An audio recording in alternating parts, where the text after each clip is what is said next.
The Golden State Warriors, the team you love to play with, but you hate to come up against them in NBA 2K17. Today, I'm going to take you through 3 teams that I think match up pretty good against the Warriors and will give you the best chance at beating them if you face off against them. Now first, let's take a look at this Warriors team. Steph Curry is at the top of the list, 94 overall, A+ across the board for inside, mid, and three-point scoring. Not only that, he's a B+ perimeter defender and an A+ playmaker. This guy is the real deal, but y'all already knew that. Next up, Kevin Durant, 93 overall. Now, it gets a little better. He's only an A inside scorer, but A+ for his mid-range and his three-point shooting. He is also a B playmaker. The perimeter defense, not as good for KD, only a C+. Inside defense, though, is a C+ as well, so he can defend a little bit both on the inside and the outside.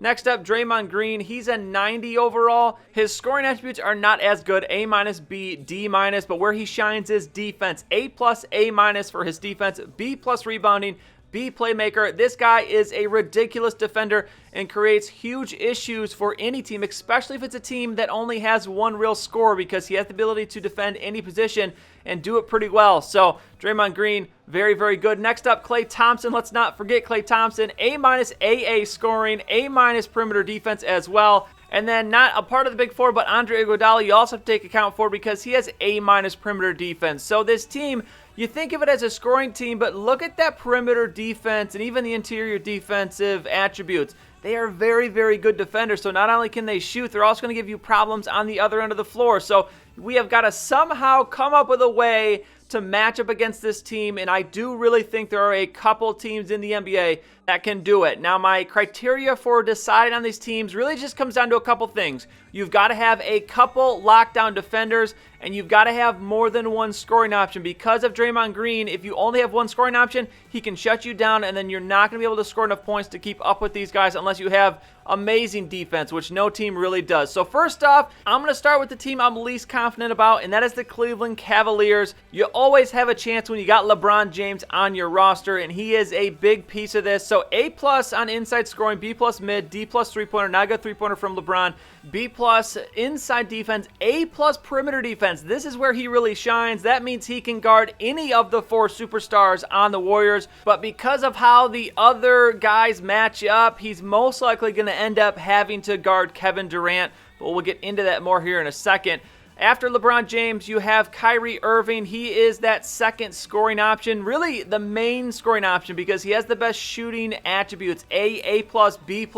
He's got A playmaker as well. He is not a good defender, only a C, so that might create some issues. Then you got Kevin Love, who is another scoring option. Tristan Thompson, who is not a great defender, very good rebounder. And then beyond that, there really isn't any other good defenders on the Cavs. So this is why I'm a little bit lukewarm on them. LeBron is that one big lockdown defender. I mean, really, all-around star lockdown defender, shooter, all of that. But they don't have any other real lockdown defenders. Iman Shumpert is as close as they get, but even he isn't really that good, only a B perimeter defense. So the Cavaliers, while they may be able to hang a little bit in terms of shooting the ball, I think ultimately you're going to have problems because the defense just cannot match up with this Warriors team. If you lock down one guy, there's 2 others that can shoot lights out. And then you have Draymond Green, who also can hit some shots when he needs to. So the Cavaliers, while they are good, I think come up just a little bit short. Now on to the next team, and this one kind of has the same issues as the Cavs, but reversed. The issue with the Celtics here, the Boston Celtics, yes, they have very good defense, but they do not have the scoring. Isaiah Thomas really presents their best offensive scoring option, but he's only 5'9", very small, easy to defend. A, B, B-, A+ playmaker, but the defense here, they've got Avery Bradley, A- perimeter defender, Jay Crowder, A- perimeter defender, and then you have Marcus Smart, who has a B in his perimeter defending, but he's a superior lockdown defender, and he's 6'4", so he has very, very good size for a point guard. Now, the issue, as I'm saying, for the Celtics, they don't have the scoring options. Obviously, you could try to exploit the Warriors playing a small lineup and use Al Horford at center and then just go down low to him. Avery Bradley does have some shooting ability, B+ mid, but they don't have any three-point shooters. Isaiah Thomas is their best three-point shooter, and he is a B- three-point shooter. So it's going to be a lot of slashing to the hoop, playing down low, trying to slow the game down, which you can do, but anytime the Warriors have an opportunity to get out on the break and hit some threes, that gap is going to quickly expand, And even more so, the bigger problem for me is I don't see how Isaiah Thomas fits in the starting five against the Warriors. The shortest man the Warriors are going to start is 6'3", and that man is Stephen Curry. Isaiah Thomas cannot guard Curry, so I think you have to leave him on the bench, maybe bring him in when some of the other reserves come in for the Warriors, if anyone does substitute any of those four. But what you have to do, I think, is end up putting someone like Jaylen Brown here in, who is another good defender, B- perimeter defending. And you have to play Marcus Smart at point guard. You play maybe Brown at shooting guard or small forward. You bring in maybe Amir Johnson to go with a little bit smaller lineup, Jai Crowder, Bradley, and you see what you can do. Now, the issue here ultimately, though, is that there just is not going to be enough scoring for the Celtics to match up with this Warriors team, because as soon as you miss a couple shots, the Warriors come down, bang a couple threes, boom, you're down 10 points. You're not catching up to that. So your only option is to slow the game down incredibly, get Al Horford in there and just get him down on the block and bang, try to cause some fouls, get some guys in foul trouble, attack the basket to draw some fouls, things like that. Kick it out when you can, like right here. Amir Johnson going to nail that three-pointer, but that's going to be your best option. But ultimately, I don't know if the Celtics have enough to keep up with the Warriors, and that is why they end up being my second best option. Finally, option number one, I think the team with the best chance of matching up with the Warriors, the Toronto Raptors.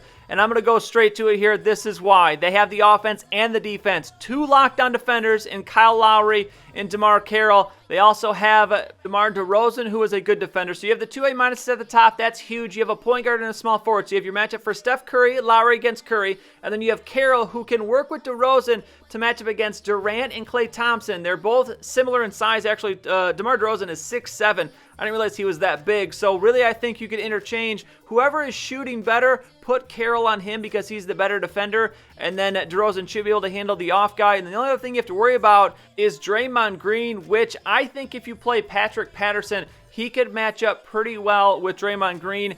And then the other issue for the Raptors here in this is who that fifth player is going to be, but I think that is entirely dependent on who the Warriors start at center. If they go with a small lineup and play Iguodala at small forward and they have Draymond play center, that changes things up a bit. There's different things you can do, but if they have a center in there, you could just throw in someone like Valanciunas or Sullinger who could easily match up with whoever they're playing at center. And then the other big thing for the Raptors is the offense. DeRozan, A- for inside and mid. We got a B+, A- for Valanciunas, which that could be huge using that stretch big man. That could really exploit the Warriors' softness at center, regardless if they're playing Draymond, Pachulia. They're not going to compete with a 7-footer who can hit the three. But even if you're going to go with the small lineup, you still have Kyle Lowry. He is a very good scorer. You got DeMar DeRozan, who's a good scorer. You got Terrence Ross, who you could play as that fifth guy, who is a pretty good scorer as well. They don't have a ton of good three-point shooters. Kyle Lowry is the best three-point shooter at a B-, which that was an issue with the Celtics, but the difference here is that the Raptors have some guys that can do it in other ways. DeMar DeRozan, a very, very good slasher. Kyle Lowry can hit the mid-range. Terrence Ross can do the same thing. So the Raptors have the assets you need on offense. They have the assets you need on defense to help lock down these Warriors players. Now, it's still going to be hard. The Warriors are a very, very good team. This is the best shooting roster in the history of the NBA. These guys can light you up each for 30 points a game. So it's definitely going to take some work on your part. But these are three teams I think will give you the best chance to take the Warriors down and ruin someone's day who thinks they're going to try cheesing using the Warriors in NBA 2K17.